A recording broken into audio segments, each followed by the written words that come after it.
So a lot of times around the holidays, it's an opportunity for a lot of people to get a lot of books. Maybe you got books for Christmas, or if you celebrate other holidays, you got a book during that time.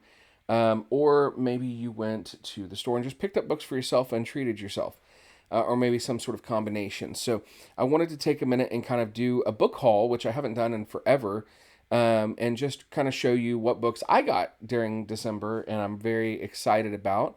And hopefully, when I finish reading them, I'll be able to sit and do a book talk and kind of tell you about those books a little bit. If they some of them you don't need to do a book talk for.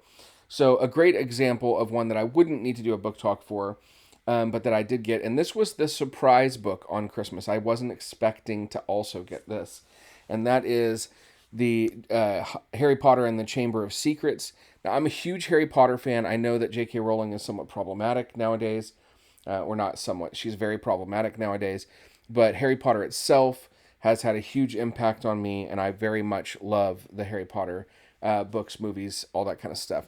These books specifically, these editions are the Mina Lima illustrated editions, and Mina Lima is the company that made a lot of the art for Harry Potter.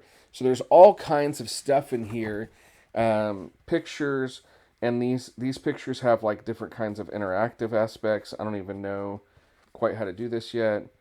Let's see. This turns or something.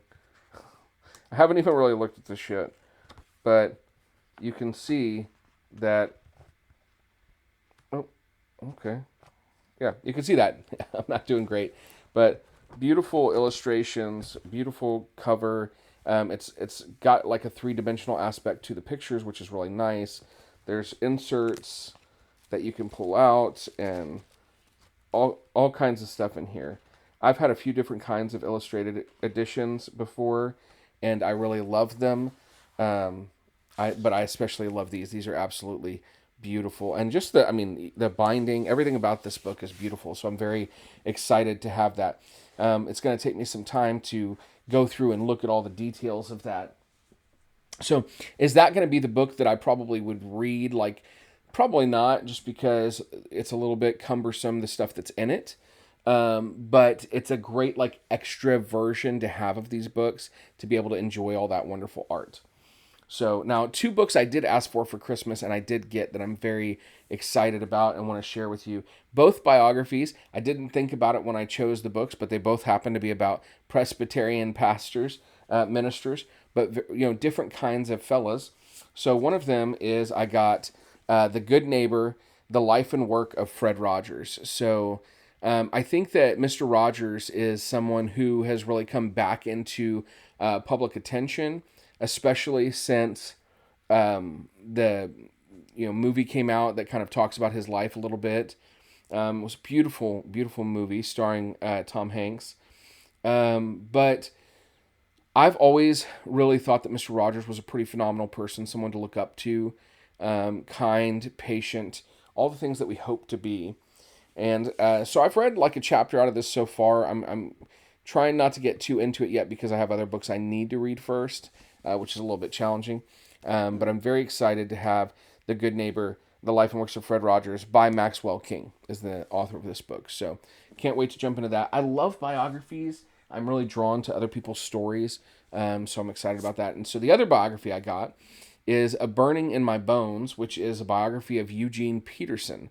Now, you might or might not know who Eugene Peterson is, but he is actually most well known for being the person who created the Message translation of the Bible, which is sort of a paraphrased version of the Bible, which helped to make the Bible more accessible to a lot of people who, found the Bible to be, reading the Bible to be kind of like reading Shakespeare and made it very difficult for them to read the Bible.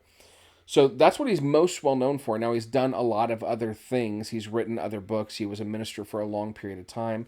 I was drawn to this book because of a quote that his nephew said in a podcast on Sandra McCracken's podcast. And it just made me think like, wow, I want to know more about this guy than I do. And I think he's another person that can kind of be looked up to a great extent. So I'm excited to read this book, biography of Eugene Peterson. Now, those are the books that I got for Christmas. However, I have had 2 books that have arrived since then. I've got another book in the mail. I don't know if it's going to make it or not before December ends. But so one of the books I got is I went to Barnes & Noble, had a 50% off all hardcovers sale. So I had one adult Star Wars novel that I didn't own yet, so I needed to go pick that up. So I picked up Star Wars Thrawn Ascendancy, Lesser Evil by Timothy Zahn.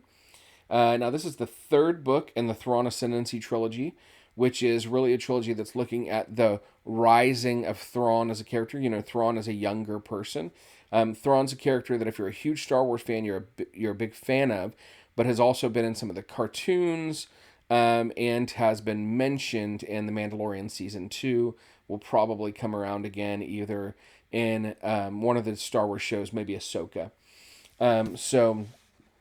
But I got the Barnes & Noble edition of this, which is the Barnes & Noble exclusive edition. And one of the things the exclusive edition has is it has sort of this little fold-out poster here that you can see, sort of double-sided fold-out poster.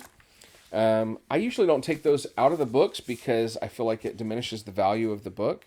But at the same time, if that's something that you really love, then you should take it out and hang it up, you know? Same thing with like Funko Pops, those kind of things. So this is the 3rd book. I haven't read either of the first 2 books, but I own them, and I'm trying to make my way through the Star Wars canon. Really, all these new High Republic books have slowed me down on reading other new canon books. But I'm very excited to have that book, and I hope to get to that trilogy at some point soon. That's a chunk of a book, though, too. I'll say it is. Let's see here. Yeah, it's a good 550 pages or so. So it's not a short one. Another thing that I bought, and I had some money from Christmas to spend on this, and so I ordered it, and it came in, is the Batman Scott Snyder and Greg Capullo Omnibus Volume 2. Now, if you're not familiar with these omnibus books, they have a large chunk of comics together with them. So if you're a comic book reader, you can buy comics in individual issues. They eventually come out in trade paperbacks, which are the thinner paperback versions. They might come out in like a hardcover or an oversized hardcover as well. Sometimes you get them in something like an absolute or a deluxe edition. And then the biggest way, the way to get the most of the comics together in one, is these omnibuses. Now, for instance, this omnibus has Batman number 34 to 52, Batman Annual number 3 and 4, Batman Futures End number 1, DC Sneak Peek Batman number 1, Batman Last Night on Earth numbers 1 through 3, and Stories from Detective Comics 27 and Detective Comics number 1000. So that right there is, let's see, 21, 2, 3, 4, 5, like 25, is that right? Like about 25 issues of comic books plus a little bit here and there. So good way to get that. I have the first omnibus, so I definitely wanted to have the second one. This is something I've read the whole first omnibus, but I have not read any of the stories in here. So I really want to jump in here and read these stories. These are big books, so typically when I read this, I read it sitting on a table and just turning the pages. That's where I'm at. Those are the 5 books that one, two, three, four, can I count? Yeah, 5 books that I got during December. I do have 2 more books that are in the mail, 2 more comic omnibuses actually that are in the mail, that I'm hoping will arrive before the year's out. One of them's been stuck in LA since the 23rd. You know, it's tough mail season. If you're like me, you're one of those people that tracks those packages and then you're stressed out because they haven't arrived yet. But I hope that you got some good stuff to read. And I hope that you are enjoying your holiday break. And find a book, pick it up.